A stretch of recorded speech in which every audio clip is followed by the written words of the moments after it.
When my own son, Peter, and my mother, Mary, told me I had to leave the house where I had lived for over 40 years, I thought I had hit rock bottom. But let me tell you how I got to that point and what happened next. Because that betrayal turned me into the strongest man I ever thought I could be. My name is Richard, I'm 68 years old, and this story I'm about to tell you has haunted me for the last 5 years. I've never told it to anyone in its entirety, but I think it's time for the truth to come out. Because what my family did to me and what I did next changed our lives forever. It all started when my wife, Helen, passed away 6 years ago. Helen had been my partner for 42 years, the mother of my only son, Peter, and the light of my life. When cancer took her, I felt my world fall apart.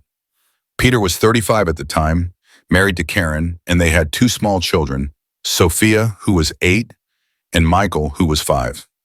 After the funeral, I was left alone in the 3-bedroom house we had bought when Peter was just a boy. The house smelled of medicine and sadness.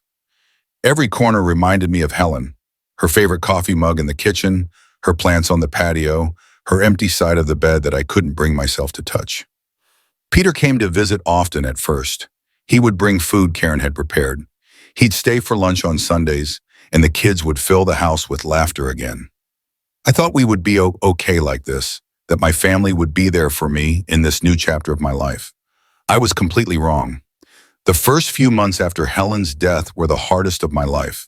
I'd wake up with no energy, make coffee for 2 out of habit, and spend hours sitting in the armchair where Helen used to knit while we watched our soap operas.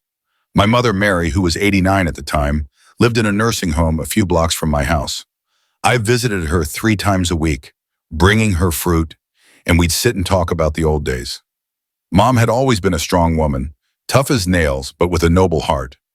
She had raised 5 children practically on her own after my father died when I was 15. She worked washing other people's clothes, selling baked goods on the corner, doing whatever it took to get us ahead. I was the oldest, so from a young age I learned I had to be responsible and take care of the family. When I turned 20, I got a job at a textile factory. I married Helen at 26, and for all those years I worked double shifts to give my family a decent life. I bought the house with a loan that took me 15 years to pay off. I sent Peter to a good school and always made sure they never wanted for anything. Peter studied business administration, graduated with good grades, and got a job at an insurance company. I was so proud of him. He had achieved what I always wanted, for my son to have more opportunities than I did. He married Karen, a sweet girl from a hardworking family, and when my grandchildren were born, I felt my purpose in life was complete. But something changed after Helen died. Peter started visiting less. At first I thought it was normal, that he had his own responsibilities, but then I noticed that when he did come, he was always looking at his watch, as if he was in a hurry to leave. Karen stopped sending food over, and the kids no longer ran to hug me like they used to. One afternoon in March, Peter came to my house with a serious expression I had never seen before. He sat across from me at the kitchen table, the same table where Helen and I had eaten breakfast together for decades, and said something that broke my heart. "Dad, Karen and I have been talking. We don't think you can live alone anymore. You're getting older, and we're worried something will happen and we won't be here to help you." At first, I thought he was offering to have me move in with them, but when I asked, his answer sent a chill down my spine.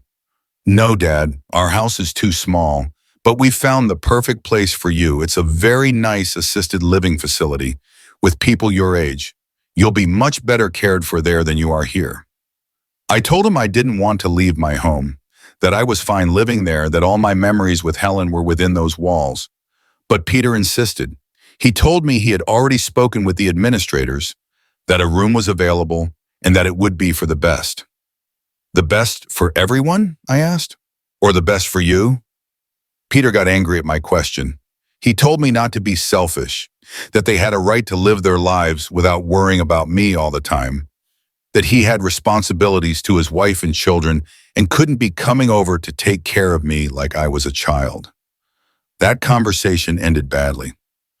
Peter left without saying goodbye, and I sat in that kitchen until it got dark, trying to understand what had happened to my son. The Peter I knew was loving, respectful, and grateful. This man who had just left my house, talking about getting rid of me as if I were a burden, was not the son I had raised. 2 weeks went by without Peter showing up. I continued my routine. I woke up early, had coffee, read the newspaper, went to the market for my groceries, and visited my mother at the nursing home. But at night, when I sat in Helen's armchair, I couldn't stop thinking about Peter's words. One morning at breakfast, I heard a knock at the door. It was Peter, but he wasn't alone. My mother, Mary, was with him. Seeing her there surprised me because the home had strict rules about outings, and Mom rarely asked for permission to leave. "Hello, son," Mom said in that soft voice she used when she wanted to convince me of something. "Can we come in? We need to talk to you." I let them in and made them coffee. Mom sat in Helen's armchair, which bothered me a little, but I didn't say anything. Peter remained standing as if he were ready to run out at any moment. "Richard," Mom began, "Peter told me about your conversation, and I agree with him. It's time for you to leave this house." I couldn't believe what I was hearing. My own mother, the woman who had taught me the value of family and loyalty, was supporting Peter in his plan to get rid of me. "But Mom," I said, "this is my house. Helen and I built it together. All my memories are here." "Memories are in your heart, not in the walls," she answered with that authoritarian tone she used when we were children. "Besides, Peter is right. You're too old to live alone. What if you get sick? What if you fall and there's no one to help you?" Peter stepped closer and put a hand on my shoulder. "Dad, I already spoke with the facility. They can take you in next week. It's a beautiful place. You'll see. And it's near where Grandma Mary lives, so you'll be able to visit each other often." "And what will happen to my house?" I asked them. Peter and Mom looked at each other. There was something in that glance that I didn't like at all. "Well," Peter said, "Karen and I have been thinking. Our house is getting a little small with the kids growing up, and this house has 3 bedrooms. It's perfect for us. We could move in here, take care of the property, keep it in the family." That's when I understood everything. It wasn't about my well-being. It was about Peter wanting my house. He wanted to get rid of me to take the property that Helen and I had paid for with so much sacrifice. "No," I told him, "I'm not leaving. This is my house and I'm staying here." Peter's expression changed completely. He was no longer the concerned son. Now he was an angry man who wasn't used to being told no. "Dad, don't be stubborn. We've already made the decision. It's for the best." "For everyone," I shouted. "It's best for you. You want to take my house." Mom stood up from the armchair. "Richard, don't disrespect your son. Peter is trying to help you and you're being ungrateful." Those words hurt more than any punch. Ungrateful? Me who had worked my whole life to give my family the best? Ungrateful? Me who had taken care of my mother when she was widowed? Who paid for the nursing home where she now lived? Ungrateful? Me who had sacrificed my own dreams so Peter could go to college and have a better life? "If I'm so ungrateful," I told them, "then find another fool to support you." Peter moved closer to me, his face red with rage. "You know what, Dad? I'm sick of your attitude. Karen is right. You're a bitter, selfish old man. Mom and I have decided what's going to happen. You're going to the nursing home next week, whether you like it or not." "And if I don't want to?" I challenged him. Mom stood up and came towards us. "Then we'll have to take more drastic measures. Peter can prove that you no longer have the mental capacity to live alone. He can petition a judge to declare you incompetent and force you into a home." I couldn't believe what I was hearing. My own family was threatening me. They were blackmailing me into abandoning my home. "You're going to declare me crazy to steal my house?" I asked, my voice trembling with indignation. "No one is stealing anything from you," Peter said. "We're just trying to do the right thing. And if you don't want to cooperate, we'll have to do it the hard way." In that moment, I understood that there was nothing left of the family I had once known. The Peter standing in front of me was not my son. He was an ambitious stranger who saw me only as an obstacle to getting what he wanted. And my mother, the woman who had taught me values, was now supporting this betrayal. "Fine," I said finally. "I'll go, but I want you to know something. From this day forward, you are no longer my family. A son who throws his father out of his own home doesn't deserve to be called a son. And a mother who supports that betrayal doesn't deserve my respect." Peter smiled with satisfaction. "Perfect. I'll be back on Monday with a truck to help you with your things." "I don't need your help," I replied. "I'll manage on my own." just like I always have. After they left, I sat in the kitchen and cried for the first time since Helen's funeral. But I wasn't crying from sadness. I was crying from rage. Rage against the injustice, against the betrayal, against my own naivete for having trusted them. That night, I couldn't sleep. I walked through the house, touching the walls that Helen and I had painted together, remembering Christmases with Peter, when he was a boy, the birthdays, the laughter. All of it had turned to ashes because of my own son's greed. But as I walked through that house, something inside me changed. The sadness turned into determination. If Peter thought he could get rid of me so easily, he was dead wrong. I had survived poverty, my father's death when I was a teenager, years of hard work, Helen's illness. I wasn't going to let an ungrateful son defeat me now. On Friday morning, I went to the bank where I'd had my account for 30 years. I withdrew all my savings. It wasn't much, but it was everything I had. Then I went to see a lawyer, a Mr. Thompson, who had been a classmate of Peter's. "Mr. Richard," he said when I told him my situation, "what your son is doing isn't right. But legally, if you leave voluntarily, there's not much we can do afterward." "I'm not leaving voluntarily," I explained. "I'm being kicked out of my own home."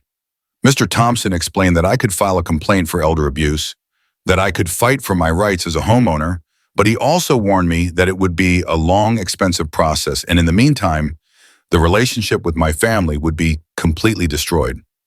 "Mr. Richard," and he said, "let me ask you something.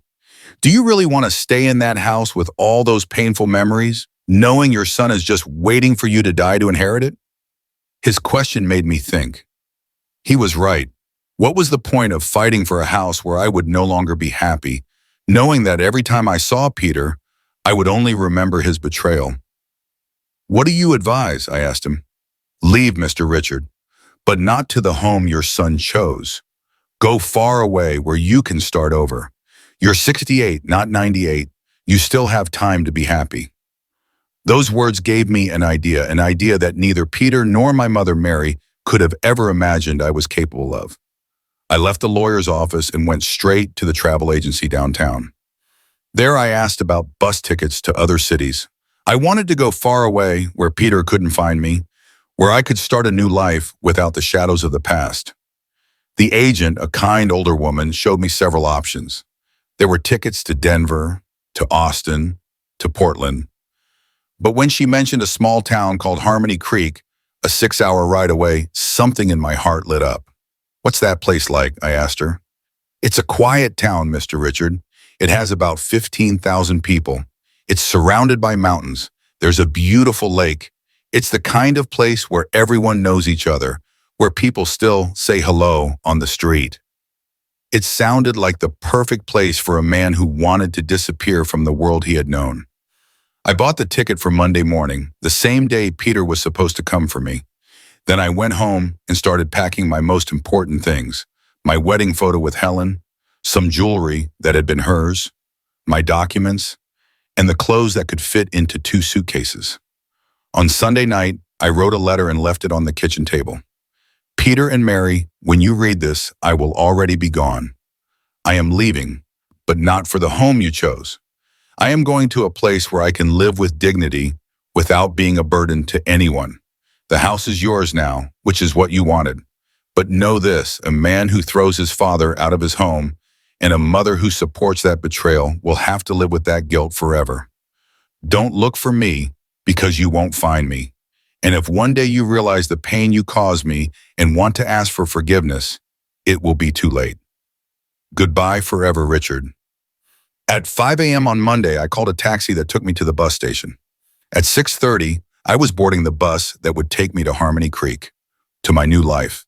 As the bus pulled out of the city, I looked out the window and saw the places where I had lived for nearly 70 years pass by. But for the first time in months, I didn't feel sadness. I felt freedom. The journey to Harmony Creek was like an awakening. During those 6 hours on the bus, watching towns and mountains go by, I felt like I was breaking free from chains I didn't even know I was wearing. Peter had thought he was punishing me by kicking me out, but without knowing it, he had given me the greatest gift: the chance to start over.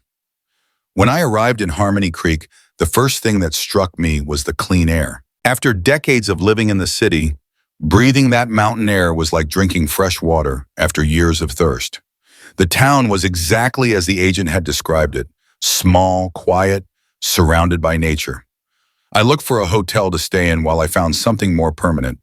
The Main Street Hotel was an old but clean building, run by a very kind family. When Mr. Joaquin, the owner, found out I was looking for a place to live permanently, he recommended several options.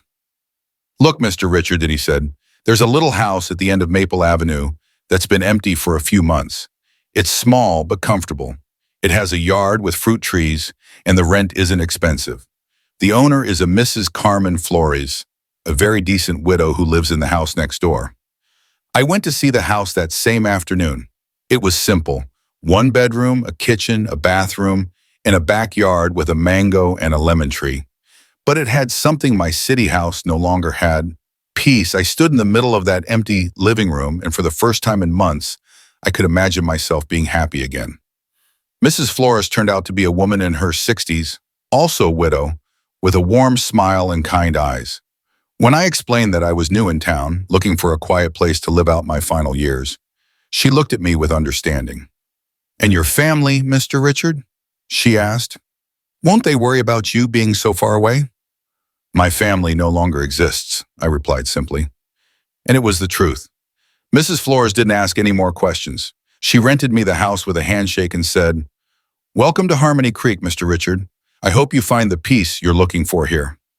The first few days in Harmony Creek were an adjustment. Everything was different. The pace of the town, the way people greeted each other on the street, the silence of the nights. But with each passing day, I felt my heart healing a little more. I started to establish new routines. I would get up early and walk through the town streets. I'd buy fresh bread at Mr. Miguel's bakery, have coffee at Mrs. Rosa's little diner, and in the afternoons, I'd sit on a bench in the town square and watch the kids play. The townspeople were curious but respectful. At first, they asked where I came from, what had brought me to Harmony Creek, if I had family. I answered politely but without giving too many details. Over time, they stopped asking and accepted me as one of their own. One morning, while I was having breakfast at Mrs. Rosa's diner, an older man of about 75 with a cane and a straw hat approached my table. "Are you the gentleman who moved into Mrs. Flores's house?" he asked. "Yes, I'm Richard Mendoza," I replied. "A pleasure, Mr. Richard. I'm Augustus Miller, but everyone calls me Gus. Mind if I join you?" Gus sat with me, and we started talking. He was also a widower. He had lost his wife 2 years earlier and lived alone in a house near the lake. He had 3 children, but they had all moved out of state and only called him once in a while. "You know what I miss the most?" he said. "Having someone to talk to.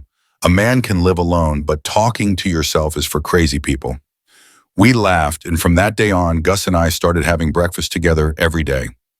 It was nice to have a friend, someone to share stories with, someone who understood what it meant to be alone in the world. Little by little, my life in Harmony Creek filled with small joys. Gus took me to see the lake, where we sometimes went fishing in the afternoons. Mrs. Flores would invite me over for lunch on Sundays, and I would help her with minor repairs around her house. The neighborhood kids adopted me as another grandfather, and I'd buy them candy when I was out running errands. But at night, when I was alone in my little house, I sometimes thought of Peter and my mother, Mary. I wondered if they had realized I was gone, if they had read my letter, if they cared where I was. But those thoughts lasted for shorter and shorter periods of time. Harmony Creek was healing my heart. After 3 months in town, Gus made a proposal that would change my life completely. "Mr. Richard," he said one morning, "do you know how to do anything with your hands?" "Like what?" I asked. "Carpentry, plumbing, masonry, anything like that." "Well, yes, I know a little bit of everything. Back in the city, I used to do all the repairs on my own house. My father was a carpenter and taught me a few things before he died." Gus smiled. "Perfect. Would you like to earn a little extra money? Here in town, there are always people who need small fixes, but we don't have a carpenter. The only one we had passed away last year, and since then, people have to travel to the city for any repairs." The idea thrilled me. For the last few years since I retired, I had felt useless, like I was just a burden. But here I had the opportunity to be useful again, to use my hands to create and fix things. Gus introduced me to several people who needed small jobs done. Mrs. Helen, the school teacher, had a door that wouldn't close properly. Mr. Francisco, the pharmacy owner, needed new shelves. Ms. Remedios wanted a new table for her kitchen. I started working in the afternoons after my town routines. It was wonderful to smell the wood again, to feel the weight of the tools in my hands, the satisfaction of seeing a job well done. And the people of the town appreciated my work. They paid me well, recommended me to other neighbors, and above all, treated me with respect. Within 6 months, my little carpentry and repair business had grown so much that Gus suggested I open a formal workshop. We found a small space on the main street near the park, and with my savings, I bought the necessary tools.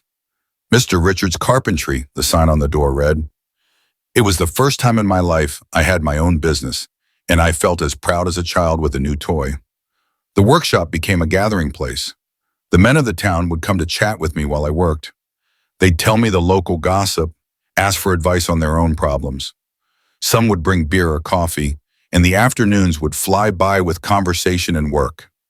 One day, a young woman came to the workshop with a girl of about 8.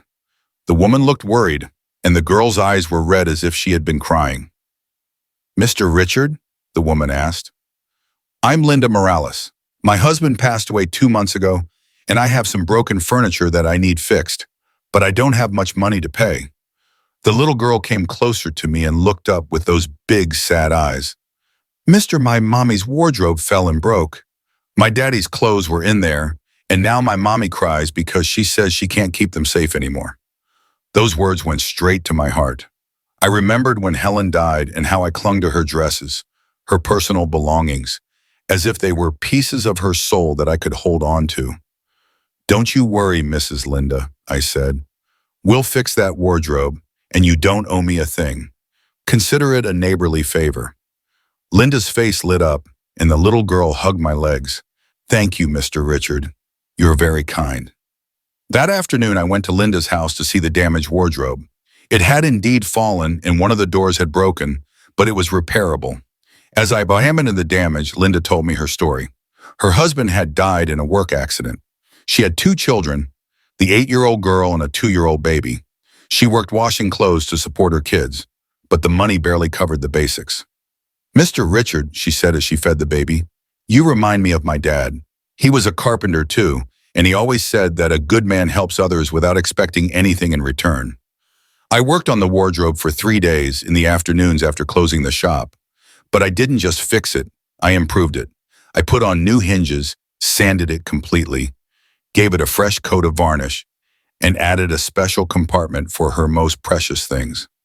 When I finished, Linda cried with emotion. "Mr. Richard, it looks better than when it was new. I don't know how to thank you." "You already have, Mrs. Linda, with your smile and your little girls." From that day on, Linda and her children became part of my new family. The girl, whose name was Mary Helen, just like my late wife, would come to the workshop after school to keep me company. She'd tell me about her classes, show me her drawings, and I'd teach her little carpentry tricks. "Mr. Richard," she said one afternoon, "don't you have any grandchildren?" The question stung, but I decided to be honest. "Yes, I do, Mary Helen, but they're very far away and I don't see each other anymore." "Why?" she insisted with that innocent curiosity of children. "Because sometimes families fight and people make decisions that hurt others." Mary Helen thought for a moment. "But don't you miss them?" "Yes, I miss them, but sometimes it's better to be far away from people who hurt you, even if they're your family." "Well," the little girl said, hugging me, "we can be your family here. I can be your Harmony Creek granddaughter."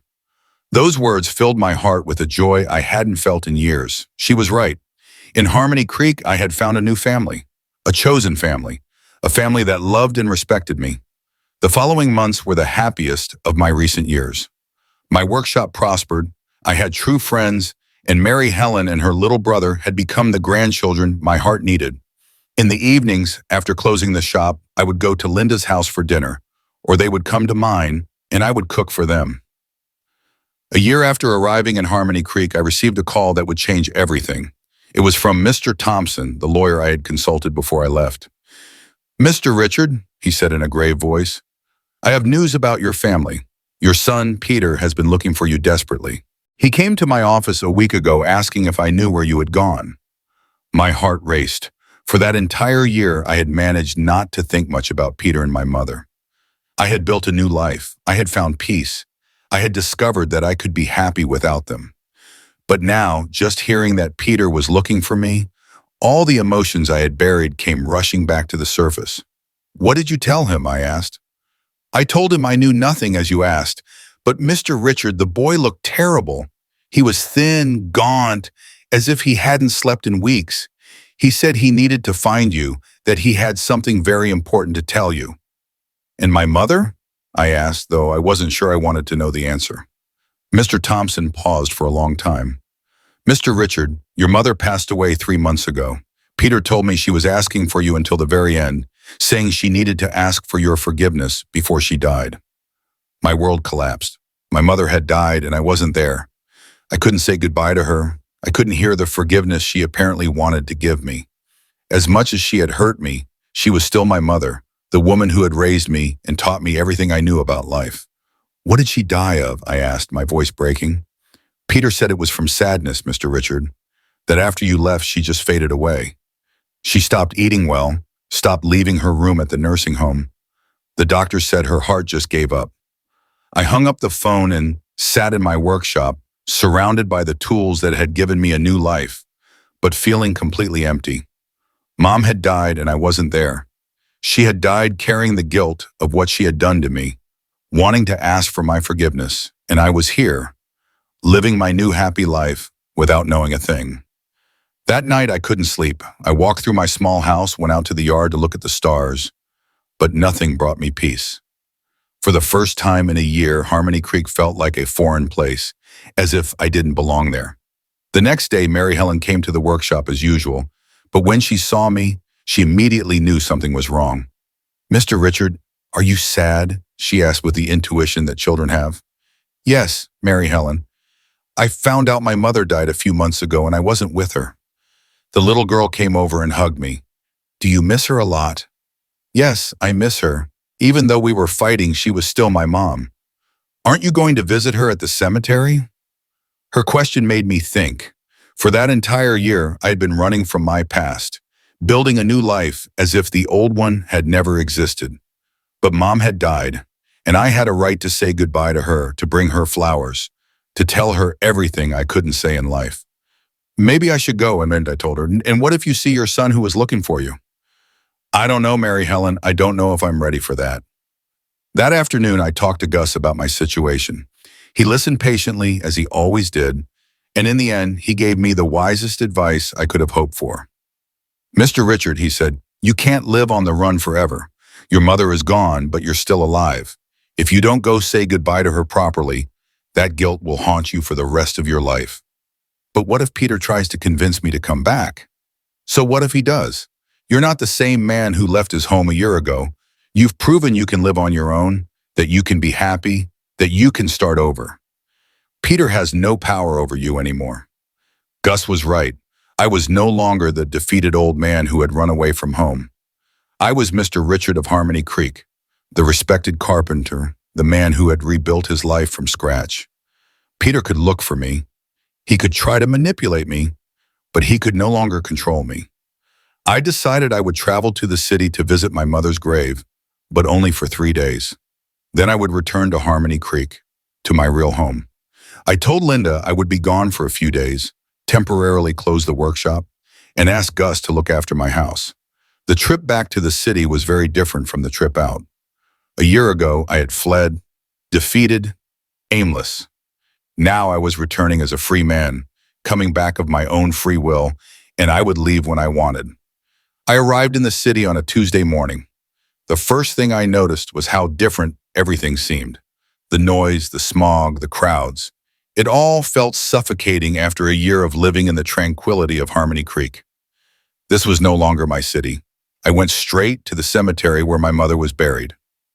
I bought flowers at the stand by the entrance and walked to her grave. The headstone was simple. Mary Mendoza, loving mother, rest in peace. I sat by the grave and began to talk to her as if she could hear me. Hi, Mom. I know I'm late, but I'm here. Mr. Thompson told me you wanted to ask for my forgiveness before you left. Well, I have things to say, too. I told her about Harmony Creek, about my new life, about the friends I had made, about Mary Helen and her family. I told her I had learned to be happy again, that I had found a new purpose in life. I want to ask for your forgiveness too, Mom. I know I said some very harsh things when I left. I was very hurt, very angry, but I never stopped loving you. I never stopped being your son. I stayed there for over an hour until I felt I had said everything I needed to say. As I stood up to leave, I heard a voice behind me that froze my blood. Dad? I turned around and there was Peter. But he wasn't the Peter I remembered. He was thin, gaunt, with gray hairs he didn't have before and deep dark circles under his eyes. He looked like a man who had aged 10 years in one. Hello, Peter, I said simply. Peter approached slowly as if he were afraid I would run away. Dad, I've been looking for you everywhere. No one knew where you were. No one had any news of you. I thought maybe you had died. Died. I finished his sentence. No, Peter, I'm very much alive. You look good, he said, and there was surprise in his voice. Better than when you kicked me out of my house? I asked directly. Peter looked down. Dad, that's what I wanted to talk to you about. I've come here every day for 3 months, hoping you would come to visit Grandma. I was hoping to find you. For what? To finish convincing me to go to a nursing home? No, Dad, to ask for your forgiveness. Those words surprised me. In all the scenarios I had imagined for a possible reunion with Peter, I never thought he would ask for my forgiveness. Follow me, I said. If we're going to talk, we'd better do it somewhere more private. We walked to a bench under a tree. Peter sat next to me but kept his distance, as if he knew he didn't yet have the right to get any closer. Dad, he began, his voice trembling, these have been the worst months of my life. Since the day you left, nothing has been the same. Oh, really? And why is that? I asked sarcastically. Because I realized what kind of man I had become. A man who was capable of throwing his own father out of his house to take his things. A man who could convince his own grandmother to support him in that betrayal. Peter wiped his eyes with his sleeve. Do you know what Grandma Mary told me before she died? She said, Peter, what we did to your father was the worst thing I have ever done in my life. Find Richard and tell him to forgive me, because I'm going to die with this guilt in my heart. And that's why you're looking for me? To fulfill Grandma's last wish? No, Dad, I'm looking for you because I realize that without you, nothing is worth anything. Karen left me 4 months ago. That shocked me. Karen left you? Yes. You know why? Because when she saw the kind of man I was with you, she realized that one day I could be the same with her. She told me she couldn't be married to a man who was capable of betraying his own father. Peter broke down completely. He started crying like I hadn't seen him cry since he was a child. She took the kids, Dad. She went to live with her mother and forbade me from seeing them until I fixed things with you. Sophia asks about you all the time. She says, where's my Grandpa Richard? Why doesn't he come to see us anymore? My heart broke thinking of my grandchildren asking for me.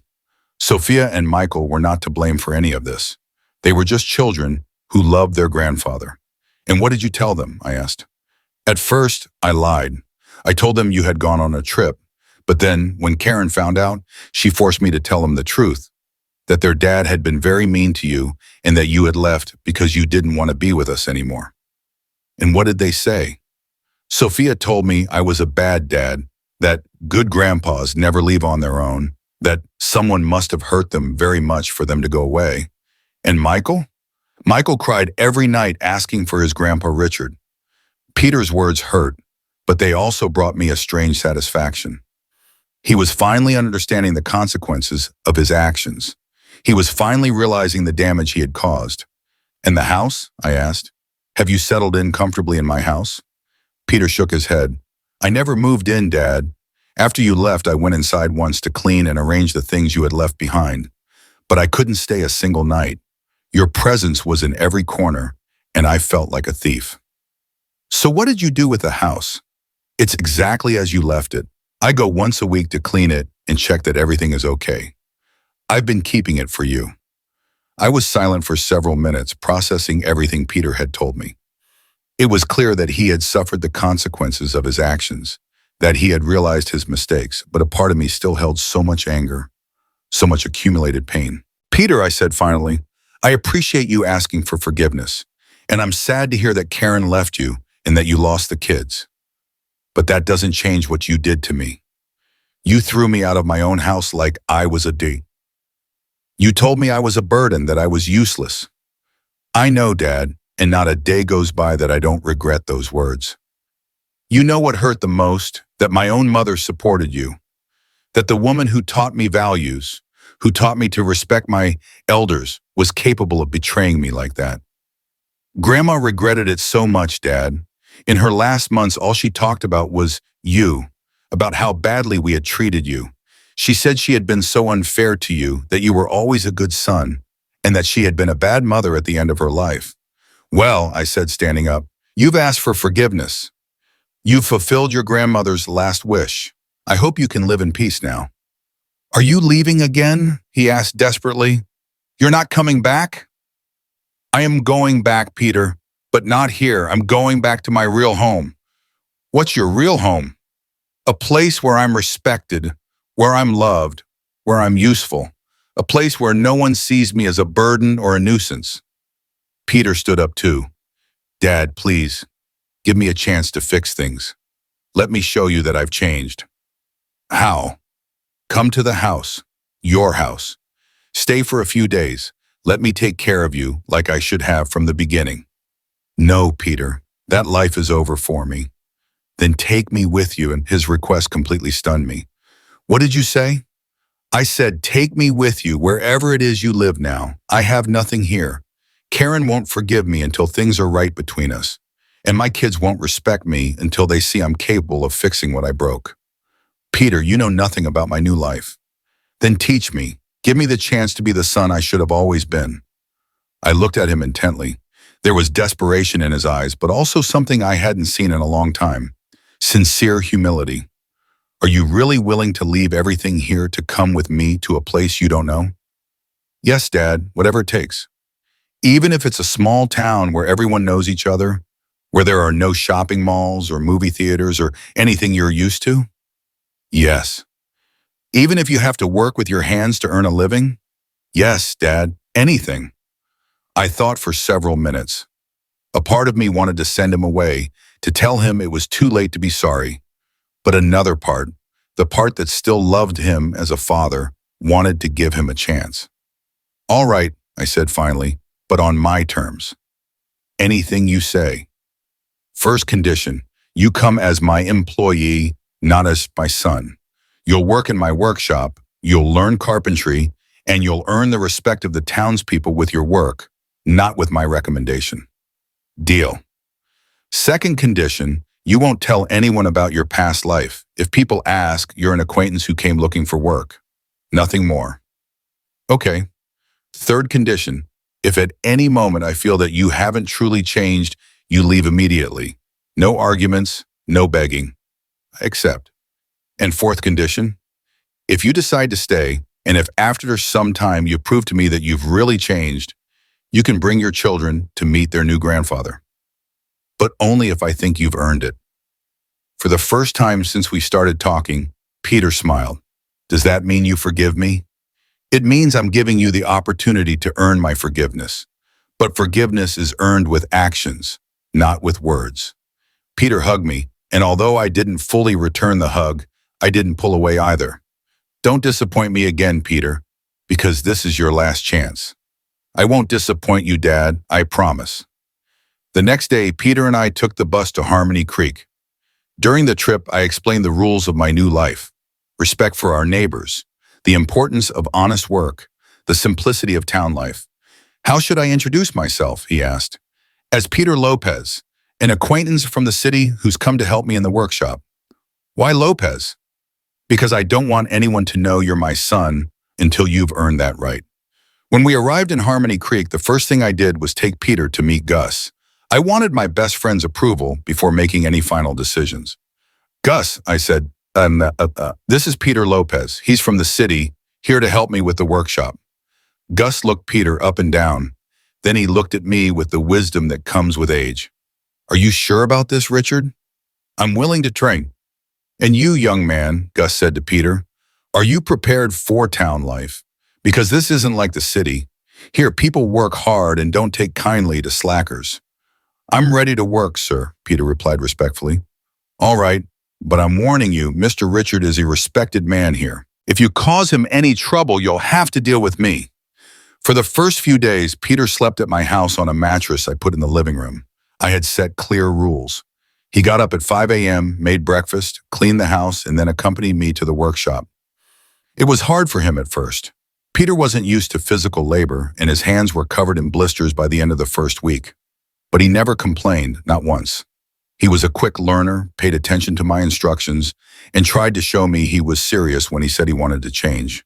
The townspeople welcomed him with the typical friendliness of small places, but also with a certain distrust. It was obvious he was from the city, his way of talking, dressing, moving. But little by little, he earned their respect through hard work and humility. A month after Peter arrived, Mary Helen came to the workshop after school as usual. When she saw Peter working, she approached curiously. Mr. Richard? Who is he? This is Peter. He's from the city, here to help me. Hi, Peter, Mary Helen said with the naturalness of children. Do you like working with wood? Hi, little one. Yes, I'm starting to like it a lot. Mr. Richard is a very good teacher. Yes, Mr. Richard is the best. He's like my grandpa here. I saw Peter fall silent when he heard that. Later, after Mary Helen had left, he looked at me with sad eyes. That little girl loves you very much, he said. Yes, her family and I take care of each other, the way a real family should. He didn't reply, but I knew he understood the message. Peter was beginning to understand what he had lost when he betrayed me. After 2 months, Peter was part of the town's routine. He helped Mrs. Flores with repairs around her house. He had built a new table for Mrs. Rose's diner, and he had fixed the park benches that had been broken for years. One night, as we were having dinner, Peter made a confession that surprised me. Dad, Mr. Richard, sorry, it just slipped out. What slipped out? Calling you Dad. I know you haven't given me permission yet. And what were you going to say? That these have been the 2 happiest months of my life in a long time. Here I understand what it means to work with purpose, what it is to be useful to others, what it is to live with dignity. And what were you doing before? Surviving, working for the sake of working, earning money for the sake of earning money, but with no meaning. Here I see that every piece of furniture we make will make a family happy, that every repair improves someone's life. That's the difference between having a home and having a purpose. Do you think you'll ever be able to forgive me completely? His question touched my heart. During those 2 months, I had seen a side of Peter I didn't know. He was hardworking, respectful, and humble. He had learned to live with less, to find happiness in simple things, to treat everyone with equal respect, regardless of their social status. Peter, I said, forgiveness isn't something that's given overnight. It's something that's built over time, with actions, with real change. And you think I've changed?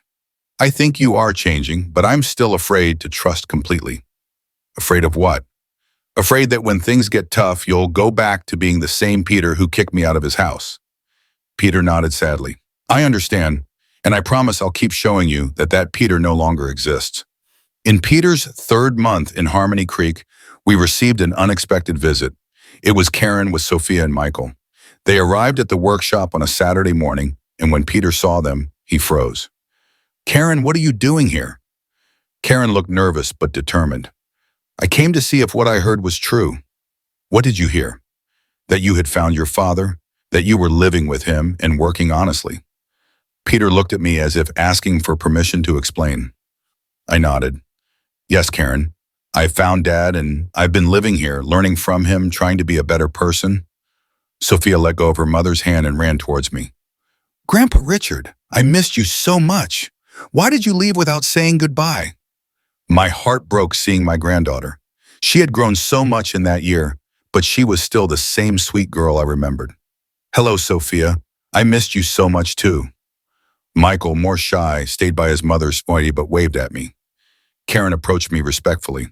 Mr. Richard, I came to apologize. I know Peter hurt you deeply, and as his wife, I'm also responsible for that.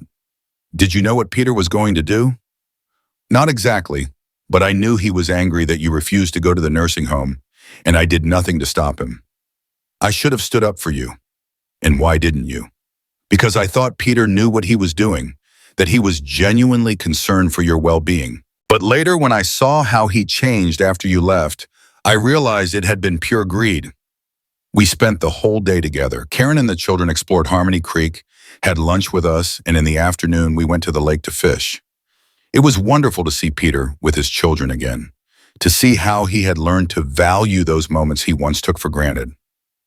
That night, after putting the kids to bed at the town's hotel, Karen, Peter, and I sat down to talk. Mr. Richard, Karen said, I want you to know that these 3 months have been very hard for me too, but they were necessary. Why? Because I needed Peter to understand what he had lost, not just you, but us as well. I wanted him to feel what it's like when your family turns its back on you. And do you think he understood? Karen looked at Peter with love. Yes, the man who has been calling me on the phone every night for the last 2 months is not the same man who left our house. This man talks to me about honest work, about purpose, about family. He tells me about a little girl who adopted him as a grandfather, about friends who respect him for what he does, not for what he has. Does this mean you're getting back together? If you give me your blessing, yes. Her request surprised me. My blessing? Mr. Richard, Peter is your son. If you don't forgive him, if you don't believe he has truly changed, I can't go back to him, because it would mean he could fail you again. And if he fails you again, he will fail us too. I looked at Peter. For 3 months, he had shown humility, hard work, and above all, respect. Not just for me, but for everyone in town. He had learned to live with less and be happier. He had found purpose in helping others instead of just thinking about himself. Peter, I said, stand up. Peter stood up nervously.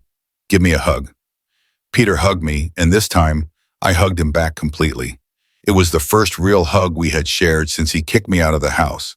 I forgive you, son, and I'm proud of the man you have become. Peter cried in my arms like he did when he was a Mai. Karen cried too, and I felt my heart fill with a peace I hadn't felt in a very long time.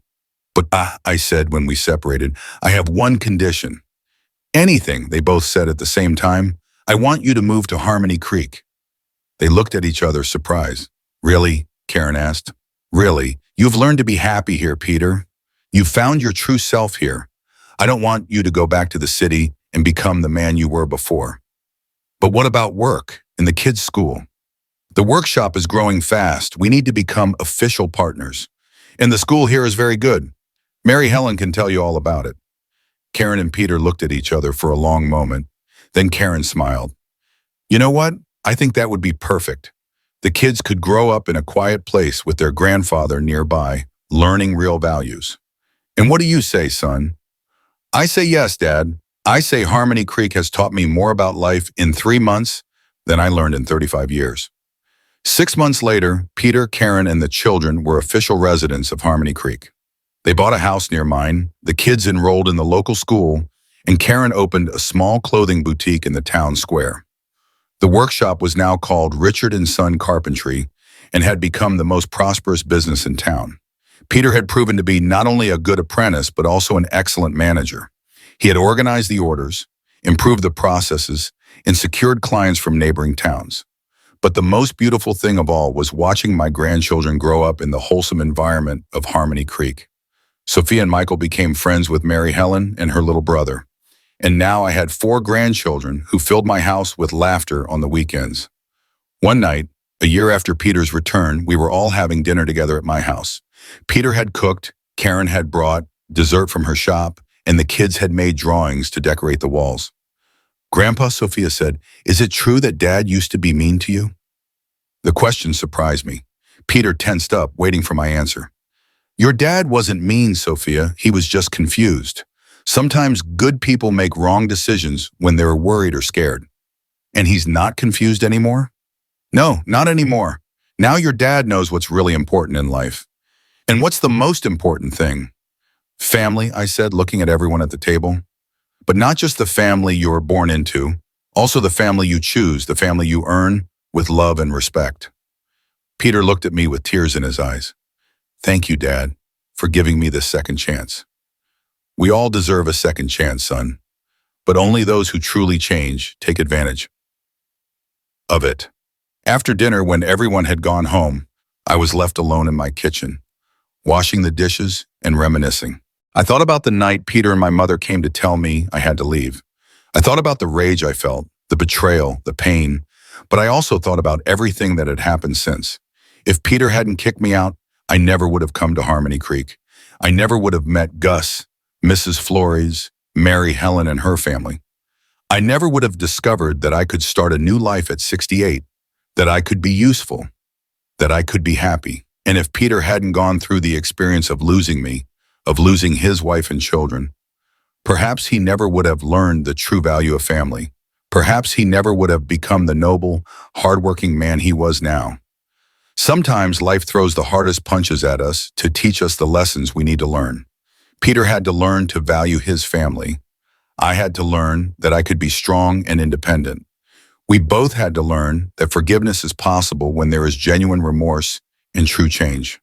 3 months later, my dear friend Gus fell gravely ill. He was 78 and his heart could no longer keep up. During his final weeks, Peter and I took turns caring for him. Peter had grown to love the old man like the grandfather he never had, and Gus saw in Peter the grandson his own children so far away had never been for him. The day Gus died, Peter cried as much as I did. We had lost the man who was my first friend in Harmony Creek, the man who taught me it's never too late to start over. At the funeral, the entire town gathered to say goodbye. Peter and I carried his casket, and as they lowered him into the ground, I felt an important circle in my life close. Gus was the one who convinced me to give you this chance, I told Peter as we walked back from the cemetery. Really? Yes, he told me a man can't live on the run forever, that I had to face my past if I wanted to have a peaceful future. He was a very wise man. Yes, he was, and I think he'd be proud to see the man you've become. That night, Peter came to my house with a proposal that moved me deeply. Dad, Karen and I have been talking. We want to officially adopt Mary Helen and her little brother. Seriously? Yes, Linda is struggling so much to raise them on her own, and we have space in our home, financial stability, and so much love to give. And what does Linda say? She says she'll think about it, but I think she knows it would be the best thing for the children. The idea filled me with joy. Mary Helen had been like my first granddaughter in Harmony Creek, the girl who had helped heal my heart when I needed it most. Knowing that Peter and Karen wanted to give her a stable, loving family made me swell with pride. I think that would be wonderful, I told him. Mary Helen deserves a complete family, and we deserve the chance to give her that family. 2 months later, the adoption became official. Mary Helen and her little brother Sebastian moved into Peter and Karen's house, officially becoming my adopted grandchildren. The first night Mary Helen slept in her new home, she came to visit me. Mr. Richard, she said, are you still going to be my Harmony Creek grandpa, even though I have a new family now? Of course, my girl. Now you're my real granddaughter, forever, and we'll still work together in the workshop whenever you want. Mary Helen hugged me tight. Mr. Richard, can I tell you something? Anything you want. I think you're the best grandpa in the world, and I think your son Peter is a lot like you. Those words filled my heart with joy. Seeing Mary Helen recognize the good qualities in Peter confirmed that my son had truly changed, that he had become a man I could be proud of. 5 years have passed since Peter threw me out of my house. 5 years since I arrived in Harmony Creek, running from pain and betrayal. 5 years since I thought my life was over. But it turns out my life wasn't over. It was just beginning. At 73, I have a bigger, more united family than I ever dreamed of. Peter has become a noble, hardworking man, and above all, an exemplary father and husband. Karen is like the daughter I never had, and my 4 grandchildren fill my days with laughter and mischief. Richard & Son Carpentry is now the most prosperous business in the entire region. We have employees, clients from several states, And we've even started teaching carpentry to young people in town who want to learn a trade. But the most important thing of all is that I have learned that family isn't just who you're born with, but also who you choose to build. Gus was my older brothers, Mrs. Flores, my dear neighbor, Mary Helen and Sebastian, my grandchildren of the heart.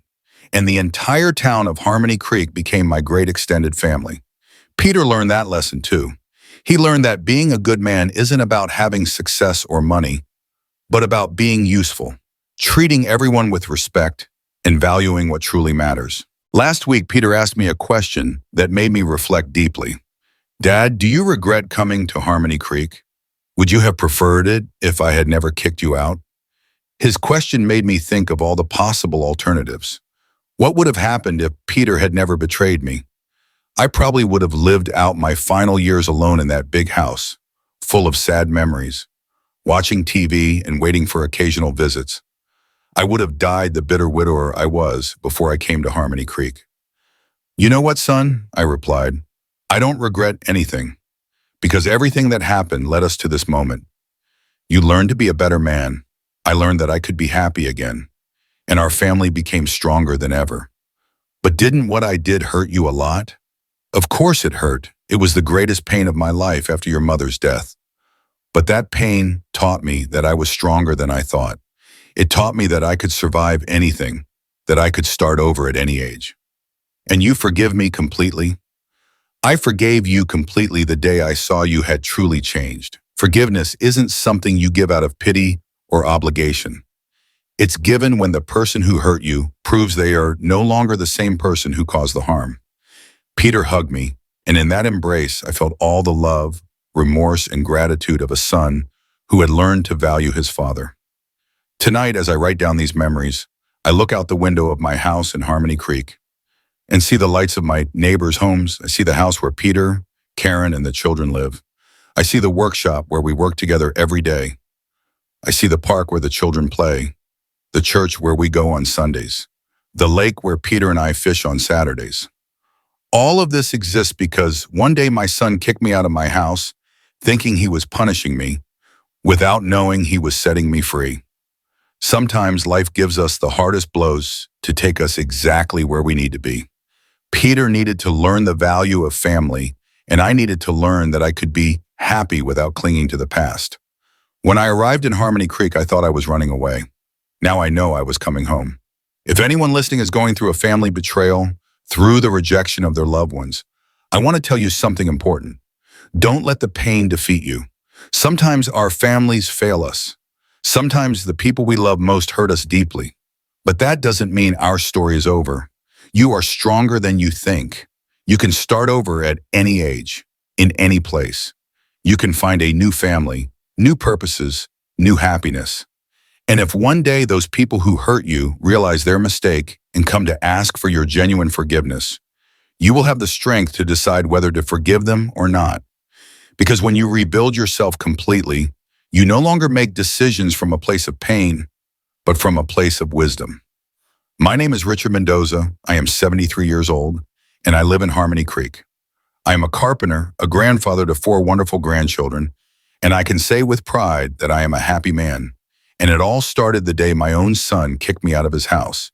Because sometimes the endings that hurt the most are really just new beginnings in disguise.